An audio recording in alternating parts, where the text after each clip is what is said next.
내 아들아 들으라. 내 말을 받으라. 그리하면 내 생명의 해가 길리라. 내가 지혜로운 길을 내게 가르쳤으며 정직한 길로 너를 인도하였은즉 다닐 때 내 걸음이 곤고하지 아니하겠고 달려갈 때 실족하지 아니하리라. 훈계를 굳게 잡아 놓치지 말고 지키라. 이것이 내 생명이니라. 사악한 자의 길에 들어가지 말며 악인의 길로 다니지 말지어다. 그의 길을 피하고 지나가지 말며 돌이켜 떠나갈지어다. 그들은 악을 행하지 못하면 자지 못하며 사람을 넘어뜨리지 못하면 잠이 오지 아니하며 불의의 떡을 먹으며 강포의 술을 마심이니라. 의인의 길은 돋는 햇살 같아서 크게 빛나 한낮의 광명에 이르거니와 악인의 길은 어둠 같아서 그가 걸려 넘어져도 그것이 무엇인지 깨닫지 못하느니라. 내 아들아 내 말에 주의하며 내가 말하는 것에 내 귀를 기울이라.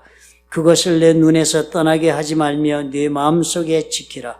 그것은 얻는 자에게 생명이 되며 그의 온 육체의 건강이 됨이니라. 모든 지킬 만한 것 중에 더욱 내 마음을 지키라. 생명의 근원이 이에서 남이니라. 구부러진 말을 내 입에서 버리며 비뚤어진 말을 내 입술에서 멀리하라. 내 눈은 바라보며 내 눈꺼풀은 내 앞을 곧게 살펴 내 발이 행할 길을 평탄하게 하며 내 모든 길을 든든히 하라. 좌로나 우로나 치우치지 말고 내 발을 악에서 떠나게 하라. 아멘.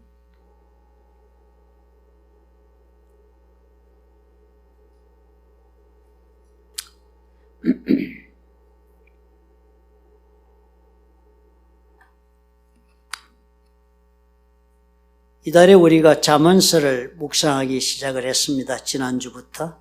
잠언서는 우리가 보통 그렇게 많이 말씀으로 권유하지요. 전체 책의 장수가 31장, 31장이니까 한 달에 달수와도 같으니까 우리 자녀들에게도 매일 한 장씩 읽어라. 그렇게 우리가 많이 권합니다.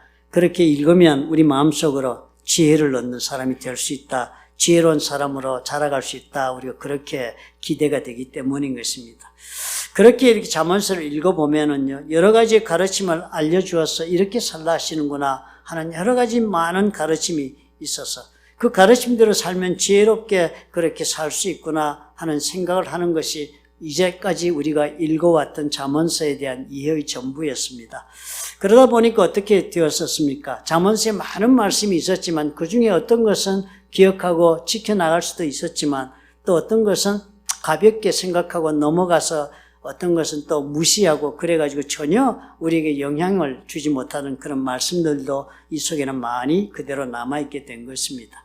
우리가 잠언서를 이번에 묵상하면서 시작을 해보니까 솔로몬이 자신의 경험을 통해서 또 혹은 자신이 가지고 있는 지혜를 통해서 그 아들에게 어떻게 하면 네가 앞으로 평안하고 두려움이 없이 그렇게 잘 살 수 있는가 하는 것을 가르쳐주는 그런 훈계 말씀으로 그렇게 들렸습니다.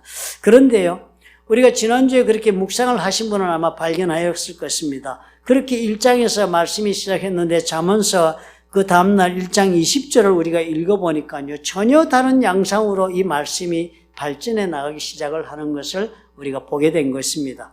잠언서 1장 20절은 대단히 이상한 그런 표현을 빌려서 사용하고 있습니다. 이렇게 적혀 있어요. 지혜가 길거리에서 부르며 광장에서 소리를 높인다. 지혜는 인격체가 아니잖아요. 그런데 오늘 가만히 말을 보니까 지혜가 꼭 인격체, 사람인 것처럼 그렇게 표현을 하고 있습니다. 의인화시켜서. 지혜가 길거리에서 부르며 광장에서 소리를 높인다. 우리 한국말로는 두 문장으로 적혀 있어서 그게 분명하게 구분이 안 되는 것 같지만 사실상 문장을 가만히 들여다보면 원문에 보면 이게 한 문장이 두 문장으로 구성이 되어 있습니다. 지혜가 길거리에서 부르며 그 다음에 광장에서 앞에 지혜라는 주어가 생략되어 있습니다. 지혜가 길거리에서 부르며 그가 광장에서 소리를 높인다. 그러니까 이 지혜가 꼭 뭐예요? 다음에 두 번째 문장에 보니까 그라는 인칭 대명사, 사람을 가리키는 그런 대명사로 봤습니다. 영어 성경 보시는 분들을 위해서 제가 참고로 말씀을 드린 영어 성경에 보면 인칭 대명사 she를 썼습니다. 여성 대명사를 썼어요. 지혜가 여자로 이렇게 받은 것을 이해를 하기 쉽습니다만 인칭 대명사를 받을 때는 그 명사 지혜가 히브리어에서 여성 명사이기 때문에 우리나라 명사는 남성 여성이 없지 않습니까? 그러나 독일어나 이런 라틴어, 히브리어, 헬라어 이런 데 보면은 다 명사가 남성이 있고 여성이 있고 중성이 있습니다. 그런데 지혜는 여성 명사이기 때문에 대명사로 받을 때 여성 대명사인 여자로 she로 받기 때문에 she를 쓴 것이죠. 그리고 어쨌든 중요한 건 뭐예요? 지혜가 마치도 사람인 것처럼 그렇게 표현을 하고 있습니다. 사람, 즉 사람의 모습은 아니지만 인격이 있는 그런 존재, 즉 지성이 있고 감정이 있고 의지가 있는 그런 영적인 존재인 것으로 그렇게 1장 20절부터 지혜에 대한 설명을 하고 있습니다. 대단히 색다른 표현을 쓰고 있는 것입니다. 그래서 그렇게 지혜가 길거리에서도 사람들로부터 나에게 오라고 불러대고 또 지혜가 다른 광장 사람들이 많이 모이는 곳에 가서도 더 높은 소리로 안 오니까 그 소리를 높이면서 부르는데도 지혜로 사람들이 그렇게 오지 않으니까 잠언서 1장 22절에 솔로몬이 그런 사람들의 모습을 아니까 아들에게 얘기를 합니다. 너희 어리석은 자들은 어리석음을 좋아하며 거만한 자들은 거만을 기뻐하며 미련한 자들은 지식을 미워하니 어느 때까지 하겠느냐? 언제까지 인생을 그렇게 살겠느냐? 좀 이 지혜의 말씀을 듣고 좀 다른 삶을 좀 살아보려고 노력하지 않고 그렇게 매일 똑같이 그런 모습으로 그렇게 어리석은 모습으로 살겠느냐라고 질책을 하는 것입니다. 변화하는 걸 싫어하고 새로운 것을 배우는 걸 싫어하고 자기 자신을 만들어가고 다듬어가는 걸 싫어하는 그런 모습을 보고 지적하는 것입니다. 그러면서 이렇게 표현을 해요. 1장 23절에 보면 나의 책망을 듣고 돌이키라. 돌이키라 그런 단어는 영어로 봐도 회개하라 그렇게 썼고요. 원어도 그렇게 썼습니다. 그러니까 나의 책망을 듣고 돌이키란 말은 회개하고 돌아서라. 나의 질책을 듣고 왜 그렇게 어리석게 미련하게 사느냐. 언제까지나 그러겠느냐. 내 말 좀 들으라. 안 듣고 사는 네 그 모습에서 회개하고 돌아서라. 보라 내가 나의 영을 너희에게 부어주겠다. 그렇게 돌아서면 영을 부어준다. 그러니까 지혜가 완전히 어떻게 해요? 다른 영적인 존재입니다. 그러니까 지혜로 오기만 하면 이렇게 해라 저렇게 해라 말씀을 가리킨다는 게 아니라 돌아오면 지혜가 지혜의 영을 부어주겠다. 그렇게 약속하는 것입니다. 얼마나 놀라운 표현을 하고 있습니까? 지혜가 도대체 뭐길래 이렇게 오면은 그렇게 정말 지혜에게 찾아오 마음을 돌이키고 이제 지혜에게 말씀에 순종하고 내가 한번 내 마음을 드리고 살아보겠다라는 마음을 가지고 이렇게 회개하고 돌아오면 지혜가 기쁘게 받아주면서 그렇게 돌아온 사람에게 지혜의 영을 부어주신다는 거예요. 사실 이스라엘의 선지자들이 매일 이스라엘 백성들에게 야단치는 말이 뭐였습니까? 회개하고 하나님께로 돌아오라는 그 표현과 똑같은 그런 표현을 쓰는 것입니다. 세례 요한도 그랬지 않습니까? 처음에 사역을 시작할 때 회개하라 천국이 가까웠다 그랬고 예수님도 처음에 사역을 시작할 때 회개하라 천국이 가까웠다. 회개하고 돌아오라는 그런 메시지를 주었는데요. 바로 오늘 우리가 잠언서를 읽어보니까 잠언서에서 지혜로 그렇게 회개하고 돌아오라는 동일한 표현을 쓰고 있는 것입니다. 그렇게 하지 않으면 어떻게 해요? 너희가 재앙을 만날 때 내가 웃을 것이며 너에게 두려움이 임할 때 내가 비웃으리라. 지혜가 그렇게 말씀을 하는 거예요. 나에게 돌아오지 않고 너희 원하는 길을 그렇게 어리석은 길을 선택해서 살아서 그렇게 산 인생은 반드시 재앙을 만나는데 재앙을 만나면은 그때 가서 나는 너희들을 돌아보지 않는다는 거예요. 그 어리석게 살은 너희들을 내가 차라리 비웃는다. 그렇게 얘기를 한 것입니다. 그때 가서 너희가 나를 부르리라. 그때 가서 정말 내가 어떻게 이 문제 가운데서 벗어나야 되겠다고 지혜를 구하고 지혜를 찾으리라. 그래도 그때 나는 대답하지 않겠고 부지런히 나를 찾겠지만 그래도 나를 만나지 못한다. 그렇게 말씀하는 거예요. 그러니까 지혜를 그때 부르고 있을 때 그때 지혜를 찾아와서 지혜로 앞에 돌이켜서 삶을 방향을 돌려서 지혜의 말씀을 따라 그렇게 살면 지혜롭게 영을 부어주면서 그렇게 생명으로 이르게 하겠는데 그러지 못하면 이렇게 파멸을 당하게 되고 그럴 때는 나도 도움이 없다. 너희들을 도울 수 없다는 것입니다. 참 지혜가 이런 것이라고 잠언이 가르쳐주고 있었습니다. 그런데 그 다음날 우리가 3장을 우리가 묵상할 때 보니까요. 3장 19절과 20절에 보니까요. 또 지혜에 대한 설명을 하는데요. 다른 설명이 있었습니다. 여호와께서는 지혜로 땅에 터를 놓으셨으며 명철로 하늘을 세우시고 하나님이 창조하신 것이 뭐로 했다고 설명합니까? 지혜로 했다고 그럽니다. 우리가 창세기 기사를 알지 않아요. 하나님이 천지 만물을 창조하실 때 그때 말씀으로 창조하셨는데 그때 오늘 이 잠언서는 보니까 그 말씀으로 창조하신 것을 지혜로 창조하셨다. 그렇게 말씀을 합니다. 그리고 이 지혜는 요한복음에서 뭐라고 그랬습니까? 이 말씀은 천지를 창조하신 말씀은 태초에 하나님과 함께 하였던 예수님이 되신다고 요한복음이 우리에게 가르쳐 주잖아요. 그러니까 이 모든 말씀을 가만히 우리가 연결해서 묵상을 해보니까 지혜는 결국 무엇이라고 이 잠언서가 손가락으로 가르쳐 주고 있습니다. 지혜는 결국 예수 그리스도다 이렇게 가르쳐주는 그런 말씀이 되고 있는 것입니다. 그러니까 사도 바울도 고린도서에서 1장 22절에서 그런 말씀을 한 거예요.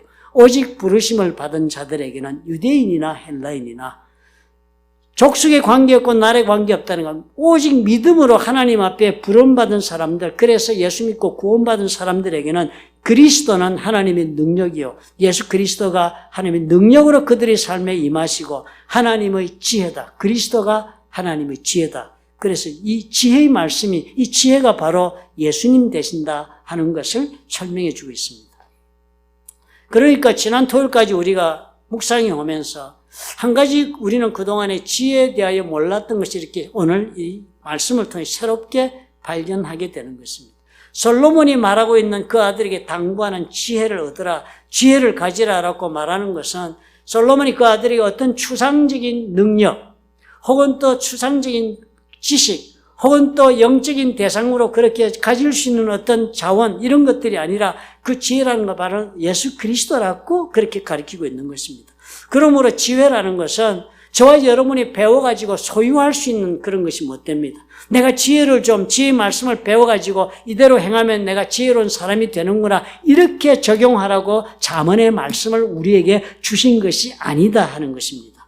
지혜는 어떻게 해요? 이 지혜의 말씀을 배워가지고 내가 한번 실천해보고 지혜로운 행동을 하는 그런 사람으로 사는 것을 가르쳐주기 위해 있는 것이 아니라 이 잠언서의 말씀은 우리가 어떻게 예수 그리스도를 믿어가지고 그분과 관계를 맺으면서 인생을 살아가서 주님께서 원하시는 거룩한 삶, 예수 그리스도를 닮은 사람이 될 수 있는 길이 있는가를 알려주는 책이다라고 우리가 받아들여야 하는 것입니다. 우리가 레위기 묵상하면서 배우지 않았습니까? 레위기가 꼬리타분한 옛날 구시대의 구약시대의 제사법을 얘기하고 있는 것 같지만은 사실 그것은 어떻게 해요? 현대 우리가 예수님의 십자가 사건을 이해하고 그것을 믿는다는 것이 과연 어떤 근거를 가지고 있는가를 논리적으로 설명해 주는 근거가 되는 것을 레위기에서 우리가 발견하지 않았습니까?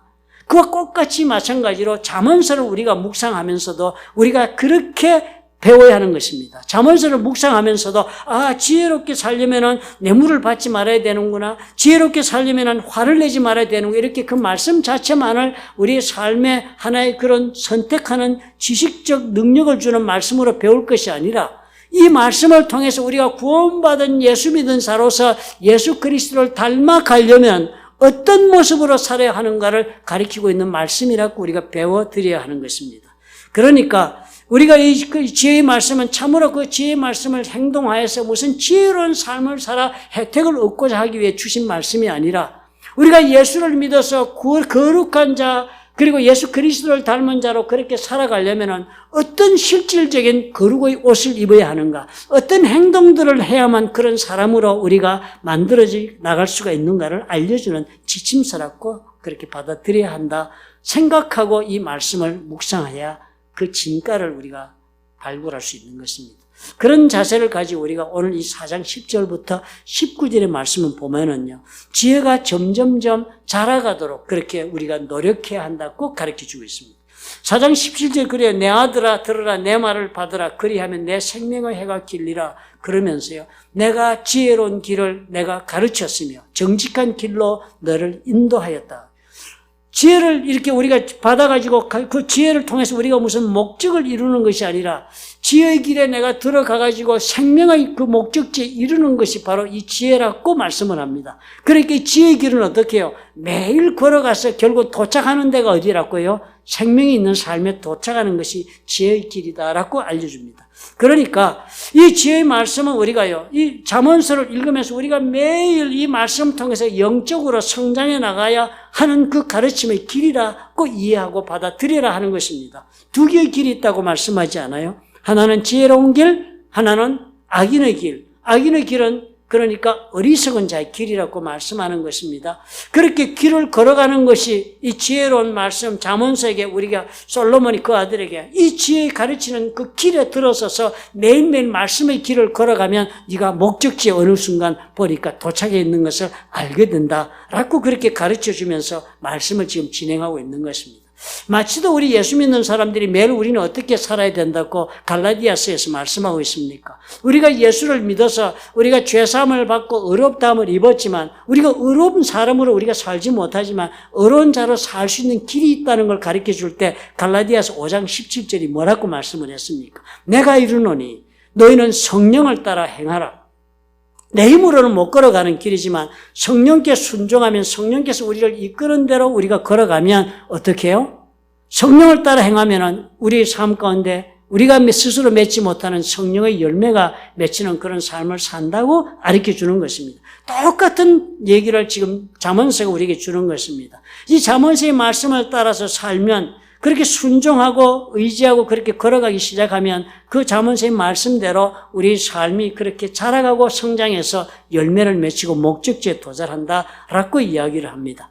그러니까 잠언서 2장 23절에는 내가 나의 영을 너에게 부어준다. 지혜의 영을 부어준다는 것입니다. 지혜의 영, 우리가 성령과 동행하듯이 예수를 믿어 성령을 기름 부음 받아 성령께 순종하고 걸어가면 우리가 말씀 가운데 열매를 맺는 것처럼 이 지혜가 꼭 같은 역할을 한다는 것입니다. 잠언서에서 내가 나의 영을 너에게 부어주어서 내가 정말 회개하고 돌아오면 지혜의 영을 부어주면 그 지혜 가운데 매일 이렇게 발전적으로 지혜 가운데 삶을 걸어오기만 하면은 목적지인 생명의 자리까지 도달한다. 그렇게 설명을 해주는 것입니다. 똑같은 이야기를 지금 우리가 알려줍니다. 우리가 성령으로 걸으면서 어떻게 해요? 이 말씀 가운데 걸어 열매 맺을 수 있는 것을 구약적으로 잠언서가 알려주고 있는 것입니다.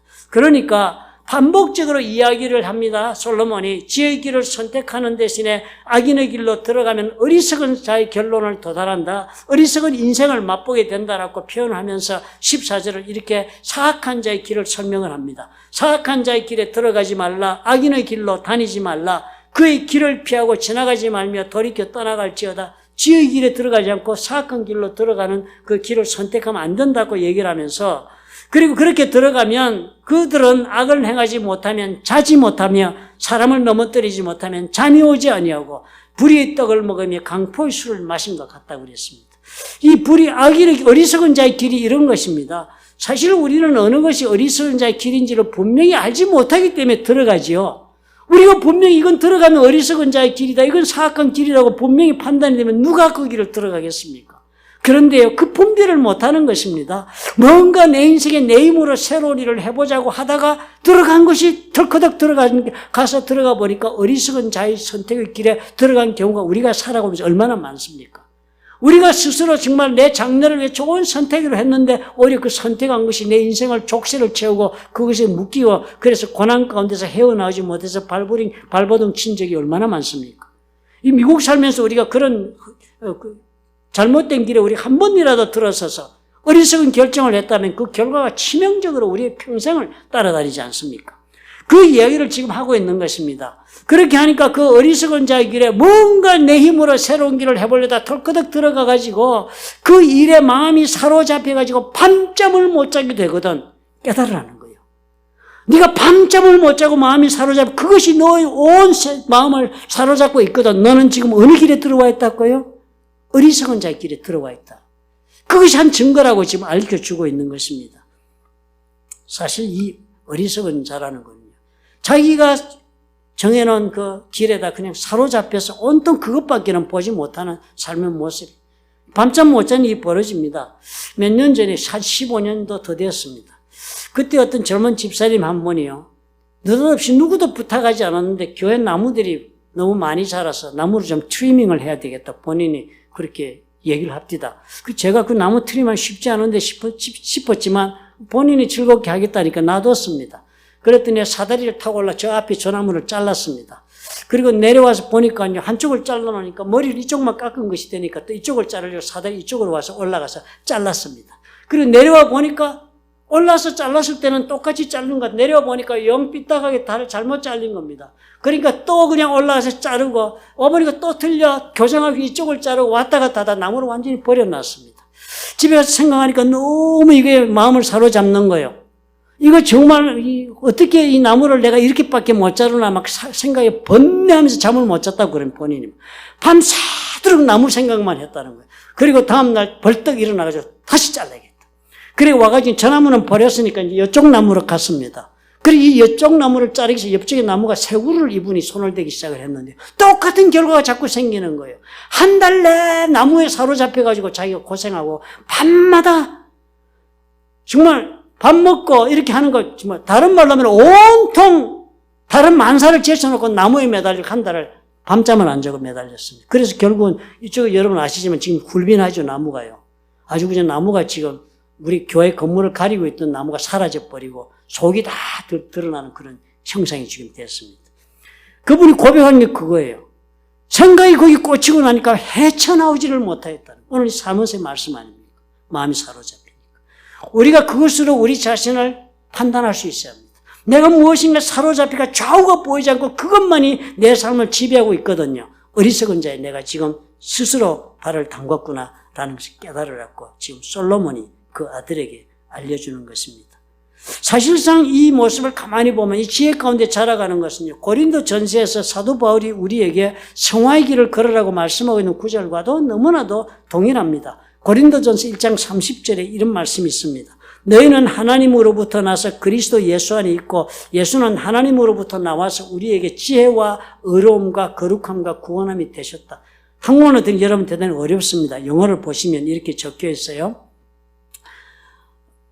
우리가 그리스도 안에 있기 때문이다. 그 그리스도가 어떤 그리스도인가 하면 하나님으로부터 우리에게 지혜가 되어 오신 분이라는 거예요.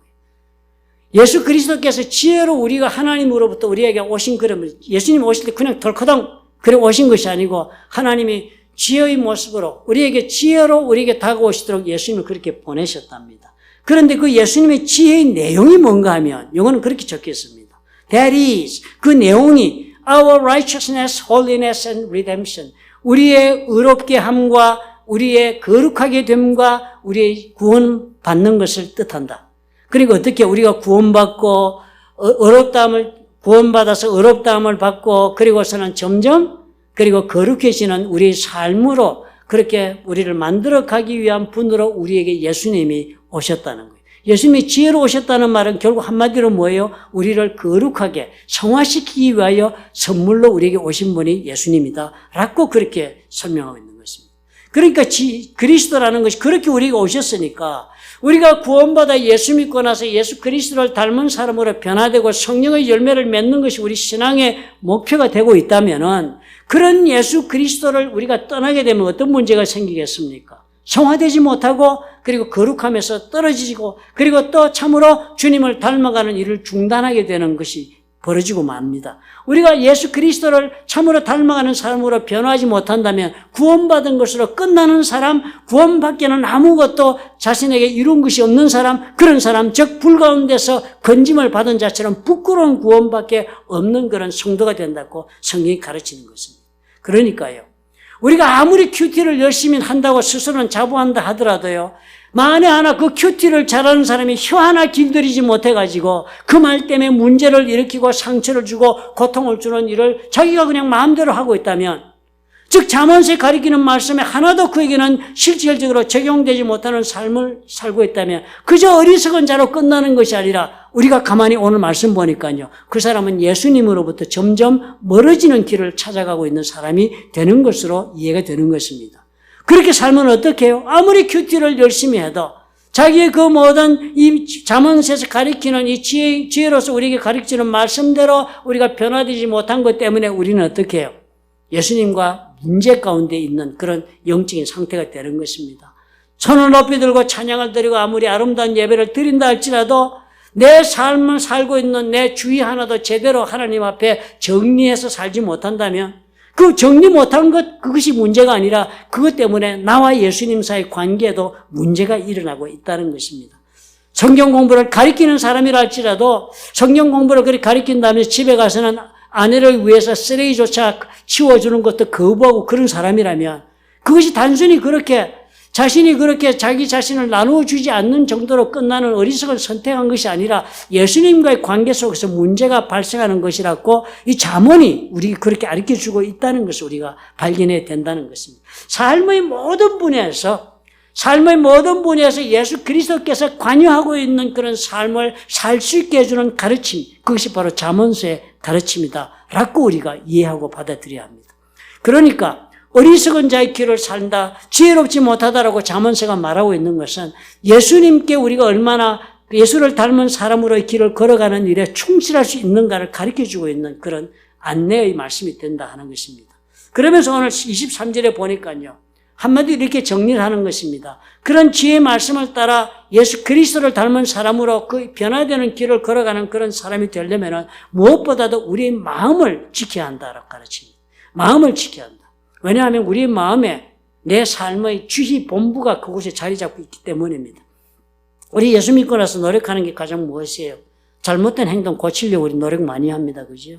예수 믿으니까 내가 그러면 안 되지. 예수 믿으니까 욕하면 안 되고, 예수 믿으니까 미워하거나 이렇게 하면 안 되지. 예수 믿으니까 교만하면 안 되지. 예수 믿으니까 화 잘 내면 안 되지. 우리 그거 압니다. 그래서 많이 노력하잖아요. 그런데 문제가 있지 않아요?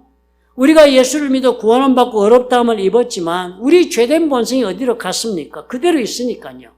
우리는 마음속에 그러지 말아야지 그러지만 어떻게 해요? 우리는 그렇게 우리 스스로에게 다짐하고 노력하지만 그런 죄, 내 속에 남아있는 그런 오래된 버릇으로 인한 그런 죄들은 여전히 어떻게 해요? 다시 반복하게 되고 죄짓게 되는 일들은 늘 벌어지는 것입니다. 완벽하게 살아가는 사람은 한 사람도 없는 것입니다. 예수 믿으면서도. 우리가 얼마나 노력합니까? 내 잘못된 거 고치려고 우리가 얼마나 애를 씁니까? 남에게 부끄럽게 여겨지는 나의 행동이나 나의 모든 모습을 고치려고 얼마나 애씁니까?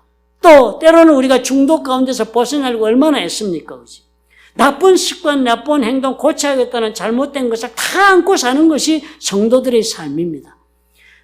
우리가 그런 것을 우리가 결심하고 한 번 결심하고 두 번 결심하고 그러면 때때로 우리는 어떻게 해요? 그런 잘못된 행동을 멈출 수 있습니다. 그러나 어떻게 해요? 또 감정이 요동치거나 어려운 일을 당하거나 견딜 수 없는 그런 상황에 처하게 되면은 예전에 정말 원하지 않던 그 나쁜 버릇이나 그 죄된 행동이 다시 또 모습을 드러내지 않습니까? 우리가 많은 경우 하나님 앞에 이 잘못된 내 버릇을 고쳐달라고 기도한 적도 많이 있을 것입니다.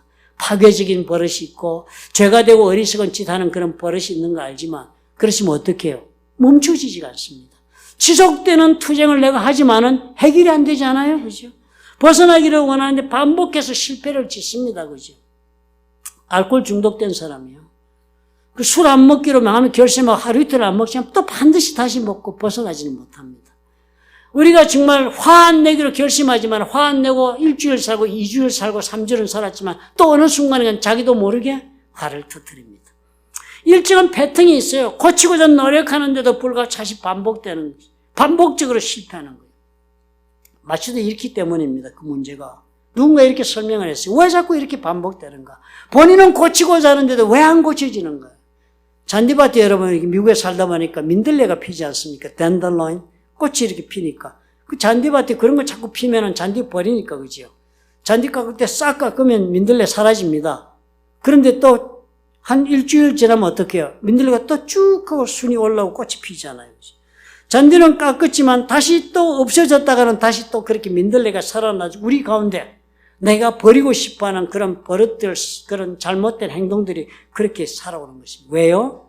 뿌리를 뽑지 않았기 때문에 그런 것입니다.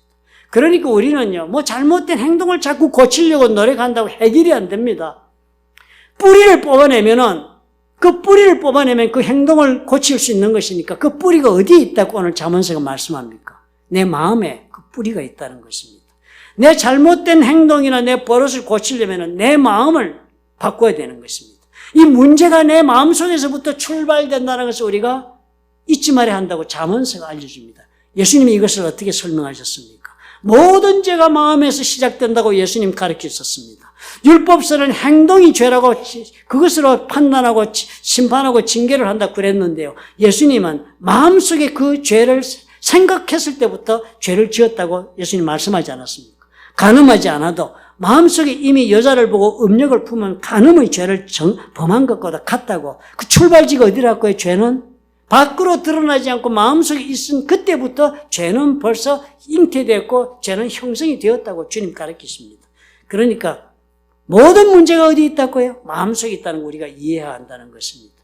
우리가 삶 살아가면서 많은 경우에 보면 사람들마다 중독된 것이 있습니다. 이 버릇이 보면 중독성이 다 있습니다. 그죠? 우리가 정말 자기가 반복적으로 계속되는 것이 꼭 이 술을 끊지 못하는 것 같고 담배를 끊지 못하는 것 같지요. 자기 자제력의 결핍에서 오는 일이라는 걸 우리가 압니다. 이 공통적인 문제가 이렇게 있다는 걸 우리가 다 알지만요. 그리고 마음속으로부터 노력을 하고 하는데도 불구하고 안 되는 이유는 뭐예요? 우리의 마음이 성경을 보니까 우리의 마음은 애초부터 망가진 마음들을 가지고 살고 있기 때문이라고 합니다. 이게 우리의 공통적인 문제예요. 우리는 마음이 온전한 사람들이 아닙니다. 우리는 예수 믿기 전에는요, 이 깨어진 마음을 가지고 살아 예수를 믿어가지고 우리가 정말 이 믿음 가운데 예수 그리스도께 성령으로 우리 가운데 새로운 마음을 주셔서 우리가 거듭 태어나 새 마음을 얻었기 때문에 우리가 이 길을 걸어갈 수 있고 새 일을 행할 수 있는 사람으로 변화된 것이지요. 우리의 마음 그대로서는 도저히 이 말씀대로 잠언서에서 마음을 지켜라 해도 마음을 지켜낼 수 있는 능력이 없는 것입니다. 왜요? 망가진 마음들을 가지고 살고 있기 때문입니다. 우리가 이것을 알아야 합니다. 우리 마음속에 우리의 마음은요, 참으로 이런 문제, 이미 망가진 마음이 예수를 믿어서 성령으로 거듭나지 않으면 다시 우리가 어떤 하나님의 말씀도 삶에서 온전하게 지켜내고 새로운 삶을 우리가 살아낼 수 없다는 것을 우리가 인식하고 믿음 가운데 우리가 성령께 순종하는 사람이 되어야 하는 것입니다. 그렇기 때문에 예수님께서도 니고데모를 만났을 때요, 니고데모가 어찌하면 하나님의 나라에 들어갈 수 있는가 물어보았을 때 네가 성령으로 거듭나야 한다고 가르친 것입니다.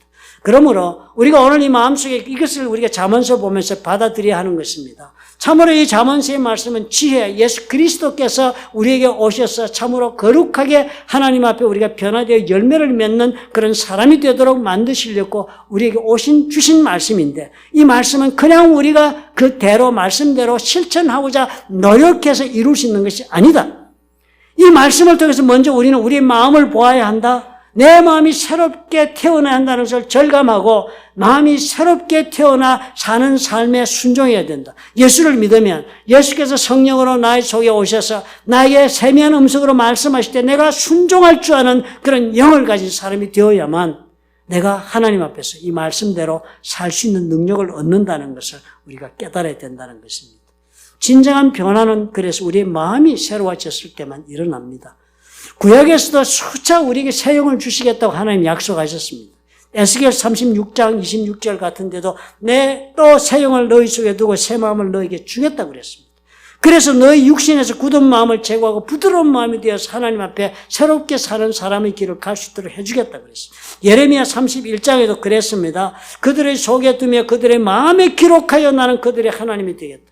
곧 내가 나의 법을 기록하는데 옛날엔 돌판에 기록했지만 이제는 너희 마음에 기록하겠다고 예레미야서는 이미 예언했습니다. 그일이 언제 벌어졌습니까? 예수께서 이 땅에 오시고 십자가에 돌아가시고 부활하신 그 예수님을 우리가 믿을 때 우리의 마음속에 하나님의 법을 성령께서 기록하시면서 우리가 그 법을 따라서 이제는 어떻게 해요? 그 돌판을 보고 내가 따라가야지, 지켜야지 노력하는 사람이 아니라 내 마음의 법을 따라 순종하며 이 길을 걸어갈 수 있도록 주님께서 역사해 주신 그런 사람들이 된 것입니다. 그리고 얼마나 놀라운 은혜를 우리가 지금 입었습니까? 그러면 우리가 언제나 이 자리에서 우리가 열심을 내고 그리고 이 자리에서 떠나지 말아야 합니다. 우리의 주의 성령의 말씀에 귀를 기울이고 그 성령께서 인도하시는 것에 순종하는 그 자세를 버리지 않는 마음을 가지고 살아야만 합니다. 그렇게 성령의 사람이 되어야만 오늘 가르쳐주는 이 잠언서가 나를 변화시켜서 거룩함을 만드는 능력에 내 마음속에 나의 인격을 형성하는 그런 놀라운 역사를 발휘하며 우리를 새로운 사람으로 만드는 역할을 할 수 있다 하는 것입니다. 우리 그런 마음을 가지시고 이 성경의 잠언서의 말씀을 묵상해 나가시기를 예수님의 이름으로 부탁을 드립니다. 기도하겠습니다. 좋으신 아버지 하나님, 우리 주의 성령의 역사가 우리 가운데 함께 하셔서 우리에게 참으로 주님이 그 성령의 역사하심을 우리가 영적으로 깨닫고 순종하며 아버지 겸손하게 무릎 꿇고 우리가 하나님 앞에 나아가는 영혼들이 될 수 있도록 축복해 주옵소서. 그 아버지 우리의 그 영적인 순종함이 있을 때 참으로 성령께서는 우리 속에 역사하셔서 지혜 되시는 그리스도의 이 모든 잠언의 말씀이 나의 인격을 형성하는 놀라운 변화를 일으킬 줄 아버지 우리가 믿습니다. 주님께서 도우시고 주님께서 계획하신 바대로 우리의 삶을 인도하여 주시옵소서. 예수님 이름으로 기도합나이다. 아멘. 같이 고백하십시다. 성령이 오셨네. 성령이 오셨네. 성령이 오셨네. 내 주에 보내신 성령이 오셨네. 우리 인생 가운데 친히 찾아오셔서 그 나라 꿈꾸게 하시네. 우리 시간 한번 더 말씀 기억하시면서 성령이 오셨네. 성령이 오셨네. 성령이 오셨네. 내 주에 보내신 성령이 오셨네. 우리 인생 가운데 친히 찾아오셔서 그 나라 꿈꾸게 하시네. 허무한 시절 지날 때, 허무한 시절 지날 때, 깊은 한숨 내쉴 때, 그런 풍경 보시며 탄식하는 분인데, 고와 같이 너희를 버려두지 않으니 내가 너희와 영원히 함께하리라.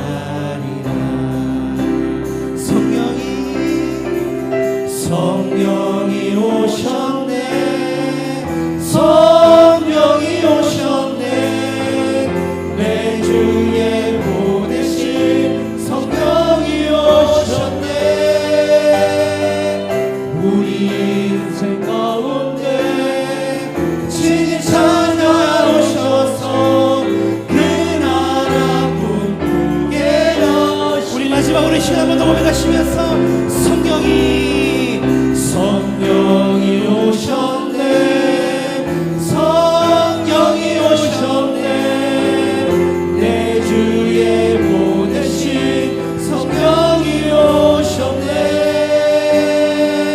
우리 인생 가운데 친히 찾아오셔서 그 나라 꿈꾸게 하시네.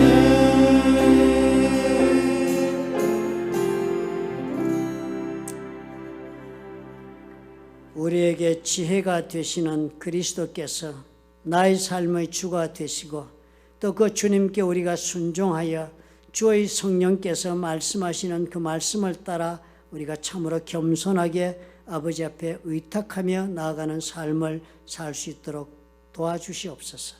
아버지 그런 마음을 주셔서 잠언서에 가르치는 모든 말씀을 우리 주의 성령의 음성 가운데 듣고 아버지 우리 삶에 적용하며 걸어가서 예수 그리스도를 닮아가는 인격으로 형성되어 갈 수 있도록 하나님 축복해 주옵소서. 그런 믿음을 가지고 아버지 앞에 일어서는 하나님의 사랑하는 자녀들과 그들의 생업과 가정 위에 또한 보혈로 값지고 세우신 훌러튼 좋은 교회와 파송하신 선교사 위에 우리 주 예수 그리스도의 무한하신 은혜와 아버지 하나님의 극진하신 사랑과 보혜사 성령님의 교통하심이 지금부터 영원토록 함께 하시기를 간절히 축원하옵나이다. 아멘.